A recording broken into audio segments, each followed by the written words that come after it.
बिस्मिल्लाहिर्रहमानिर्रहीम अस्सलाम वालेकुम वरहमतुल्लाहि वबरकातुहू। भाइयों दोस्तों, कबूतर की पहचान इतनी इम्पोर्टेंट चीज़ है कि जो कबूतर उड़ाते हैं, जो बाजियाँ जीतते हैं, उन्हें भी इसके वो भी इसके मतलाशी होते हैं। उन्हें भी इनका इसका तजस्सुस होता है कि हमें कबूतर की पहचान का पता हो।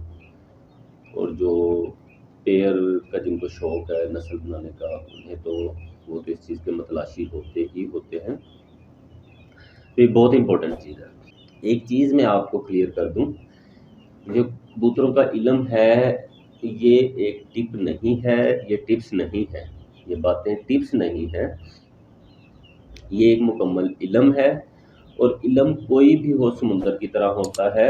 ऐसा नहीं होता कि आपने जो है ना टिप्स ले ली और आप उस्ताद हो गए या आपने सीख लिया। जब तक आप उस पर प्रैक्टिकल नहीं कर लेते, तब तक आप उस पर ग्रिप हासिल नहीं कर सकेंगे। तो कबूतर की पहचान के हवाले से बात करते हैं। नहीं, जब भी हम किसी कबूतर को देखते हैं, फर्स्ट टाइम जब हम किसी कबूतर को देखते हैं, किसी दुकान में देखते हैं, तो सबसे पहले हमें उसका रंग नज़र आता है। जैसे ये कबूतर देख लें, अब हमें इसका रंग नज़र आ रहा है। कबूतर में सबसे पहले हमें रंग नज़र आता है, उसके साथ हमें उसकी बॉडी नज़र आ रही होती है। और ये याद रखें, जब भी कबूतर को आप देखें, ये दो चीज़ें जो है ना उस पर आपने फोकस रखना है। उसकी बॉडी एक बॉडी बिल्डर की तरह होनी चाहिए, सीना गोल होना चाहिए, तना हुआ होना चाहिए, जैसे एक बॉडी बिल्डर का होता है। बॉडी बिल्डर की तरह वो एक मजबूत कबूतर नज़र आना चाहिए दूर से ही। और उसका रंग जो है वो आपको नस्ल बता रहा होता है दूर से कि ये बज़ाहिर इस नस्ल का कबूतर है।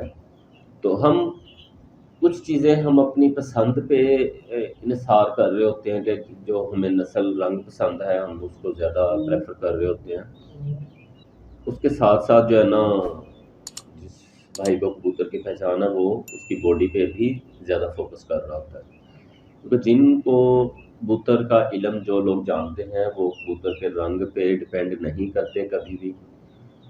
कोई भी रंग हो, बस कबूतर पॉइंट्स वाइज पूरा होना चाहिए, मुकम्मल होना चाहिए। मतलब जब हमने देखा है कबूतर को, तो हम उसके रंग की तरफ नहीं देख रहे होते हैं, हम उसकी बॉडी की तरफ देख रहे होते हैं। उसकी बॉडी अच्छी होनी चाहिए, तनी हुई होनी चाहिए, बॉडी बिल्डर की तरह होनी चाहिए, मजबूत मसल्स उसके नजर आने चाहिए। तर उसके बाद जब हम कबूतर को पकड़ते हैं, ये मैं आपको स्टेप बाय स्टेप बता रहा हूँ ताकि एक एक चीज़ क्लियर हो सके।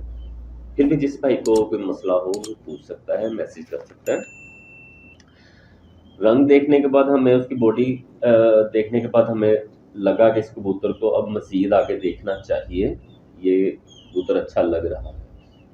तो फिर हम कबूतर को पकड़ लेते हैं। कबूतर को पकड़ने के बाद जब कबूतर हाथ में आता है, तो उसको हम देखते हैं कि इसकी बॉडी मजबूत वाकई ही है या दूर से नज़र आ रही थी। तो हम देखते हैं कि उसकी बॉडी मजबूत है। ये इसका जो सीना है, ये इधर से देखें, ये इधर से दबाएंगे, इधर पे गोश्त नहीं होना चाहिए, मतलब ये सख्त होना चाहिए इसका ये हिस्सा। ये देखें, ये मैं दबा रहा हूँ, ये हिस्सा इसका सख्त होना चाहिए। इसको कहते हैं सख्त बॉडी का कबूतर।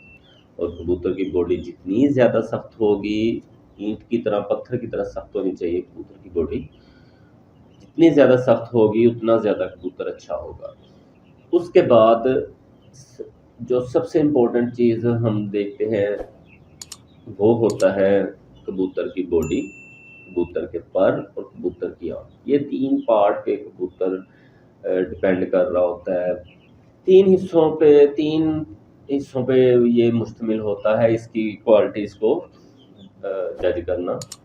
सबसे पहले हम इसकी बॉडी चेक करते हैं। बॉडी आधी हमने दूर से देख ली है, आधी हमारे हाथ में आने के बाद पता चल गई है। और उसके बाद हम देखते हैं हड्डी जोड़। हड्डी जोड़ मैंने पिछली वीडियो में भी बताया था कि हड्डी जो है वो तेज़ होनी चाहिए, खुरदरी नहीं होनी चाहिए। मतलब आप ऐसे हाथ लगाएं, आपका हाथ फिसलता जाना चाहिए उसकी हड्डी के ऊपर।